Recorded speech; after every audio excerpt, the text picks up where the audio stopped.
निगरान हुकूमत कटहरे में अवामी हलकों के बाद इस्लामाबाद हाई कोर्ट ने गैर जानिबदारी पर सवाल उठा दिए। जस्टिस मियां गुल हसन औरंगजेब के सख्त रिमार्क्स। कहा, निगरान हुकूमत के जेर निगरानी खौफनाक निजाम चल रहा है, इंतखाबी मुशावरत की इजाजत भी नहीं। क्या इंतखाबात को डीरेल करना चाहते हैं? एडिशनल अटॉर्नी जनरल पर बरहमी का इजहार करते हुए कहा, क्या सुप्रीम कोर्ट से आने वाला इजाफी नोट आपके लिए काफी नहीं था? क्या मुझसे भी अपने खिलाफ नोट लिखवाना चाहते हैं? चेयरमैन तहरीक इंसाफ गौहर खान की बानी पीटीआई से अलहदगी में मुलाकात का हुक्म।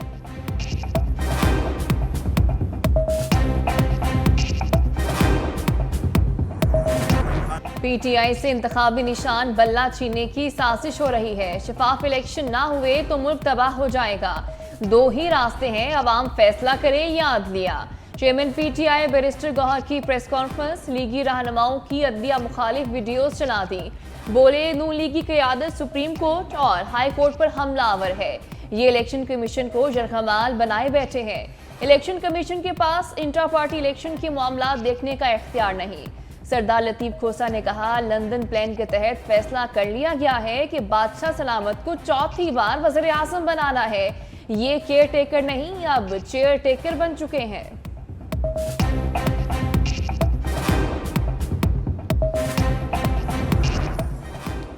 थ्री एमपीओ के तहत डिप्टी कमिश्नर के गिरफ्तारी के इख्तियारात गैर कानूनी करार। इस्लामाबाद हाई कोर्ट ने पीटीआई रहनुमा शहरियार आफरीदी और शानदाना गुलजार की गिरफ्तारी केस का महफूज फैसला सुना दिया। जस्टिस बाबर सत्तार ने अपने फैसले में कहा, डिप्टी कमिश्नर इस्लामाबाद के पास 3 एमपीओ जारी करने का इख्तियार नहीं। 3 एमपीओ का इख्तियार सिर्फ विफाकी काबीना के पास होना चाहिए। इंतखाबी निशान बल्ले के लिए पीटीआई का इंतजार तवील। इलेक्शन कमीशन का पेशावर हाई कोर्ट के फैसले के खिलाफ डिवीजनल बेंच से रुजू करने का फैसला। हुक्म इम्तना खारिज करने की सदा की जाएगी। फैसला चीफ इलेक्शन कमिश्नर की जेर सदारत ताहम मुशावरती इजलास में किया गया। कानूनी टीम ने ब्रीफिंग में कहा, पेशावर हाई कोर्ट का फैसला इलेक्शन कमीशन के इख्तियारात में मुदाखलत के मुतरादिफ है। इलेक्शन कमीशन ने इलेक्शन एक्ट को मद्देनजर रखते हुए इंसाफ पर मबनी फैसला किया।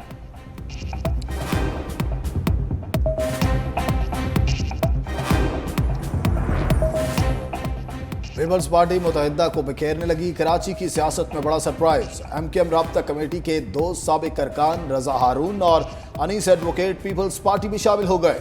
दोनों ने बिलावल हाउस में आसिफ जरदारी से मुलाकात के बाद पीपल्स पार्टी में शमूलियत का ऐलान किया। साबिक सदर का खैर मकदम, दोनों को पार्टी के निशान वाले मफलर पहनाए।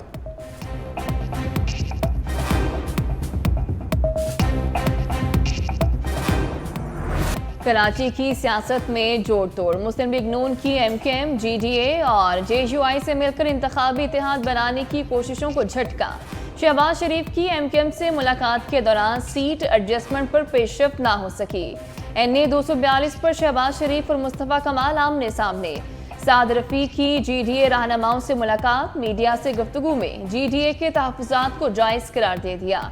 इजाले की भी यकीन दहानी। दूसरी जानिब सिंध की मुमताज़ शख्सियात जाम कायम और जाम करम मुस्लिम लीग नून में शामिल। शहबाज शरीफ ने कहा, आपकी आमद से सूबा सिंध और पूरे पाकिस्तान में तरक्की का सफ़र तेज करने में मदद मिलेगी।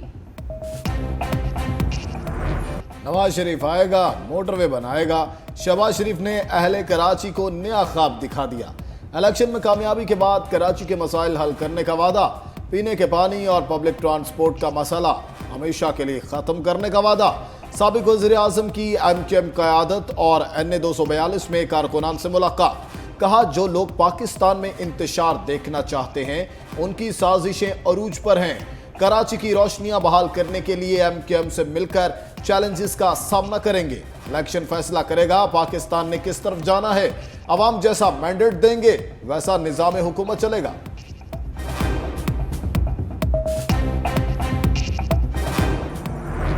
लाडला क्या होता है, शहबाज शरीफ ने बता दिया। एक सवाल पर सदर नून लीग ने कहा, क्या लाडला वो होता है जिसके सामने उसकी बेटी को गिरफ्तार किया जाए? क्या लाडला वो होता है जिसको ब्लैक डिक्शनरी के जरिए सजा दी जाए? क्या लाडला वो होता है जिसे 3 बार वज़ीर आज़म होने के बावजूद हथकड़ी लगाई जाए? लाडला वो होता है जो अदालती हुक्म के बाद भी अदालत में पेश नहीं होता और अगर हो तो गुड टू सी यू कहा जाता है। पीटीआई के मियां वाली से भी कागजात नामजदगी पर एतराज। सोशल वेलफेयर डिपार्टमेंट ने 35 लाख रुपए का डिफॉल्टर करार दे दिया। सियालकोट से ख्वाजा आसिफ के कागजात मंजूर, सवात से पीटीआई रहनुमा मुराद सईद के कागजात मुस्तरद। बिलावल भुट्टो के वकील ने लाहौर से कागजात नामजदगी पर एतराज दूर करने के लिए तहरीरी जवाब जमा करवा दिया। लाहौर से ही पीटीआई सेनेटर एजाज चौधरी के कागजात दुरुस्त करार। भक्कर में पीटीआई उम्मीदवार इरफानुल्लाह नियाजी के ताईद तजवीज़ कुनंदा को गिरफ्तार कर लिया गया। मानसेरा के आरओ ऑफिस में शदीद बदमज़गी, पीटीआई और तहरीक इंसाफ पार्लियामेंटेरियन के कारकुन एक दूसरे के खिलाफ नारे लगाते रहे। मखसूस नशिस्तों के हवाले से इंतखाबी शेड्यूल तब्दील। इलेक्शन कमीशन ने कागजात नामजदगी की स्क्रूटनी का वक्त बढ़ा दिया। खवातीन और अक़लियती उम्मीदवारों की स्क्रूटनी 13 जनवरी तक जारी रहेगी। रिटर्निंग अफसरान के फैसलों के खिलाफ अपीलें 16 जनवरी तक दायर की जा सकेंगी। उम्मीदवार 22 जनवरी तक अपने कागजात वापस ले सकेंगे। हतमी उम्मीदवारों की फहरिस्त 23 जनवरी को आवेजा की जाएगी।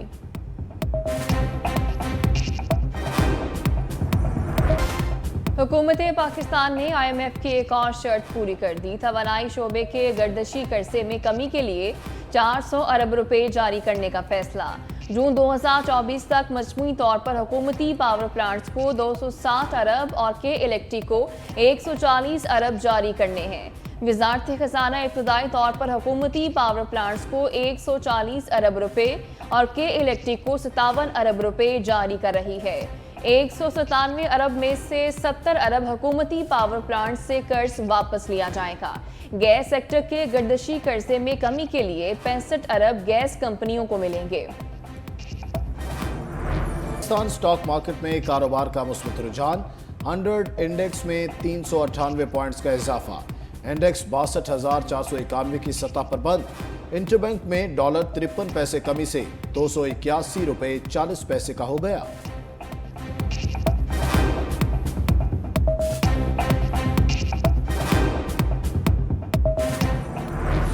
साबिक विफाकी वज़ीर शीरी मज़ारी की साहबजादी ईमान मज़ारी रिश्ता इज़्दिवाज में मुंसलिक हो गई। मारूफ वकील और इंसानी हकूक़ की कारकुन ने शादी की खबर समाजी राब्ते की वेबसाइट एक्स पर दी। ईमान मज़ारी के शौहर अब्दुल हादी भी वकील हैं।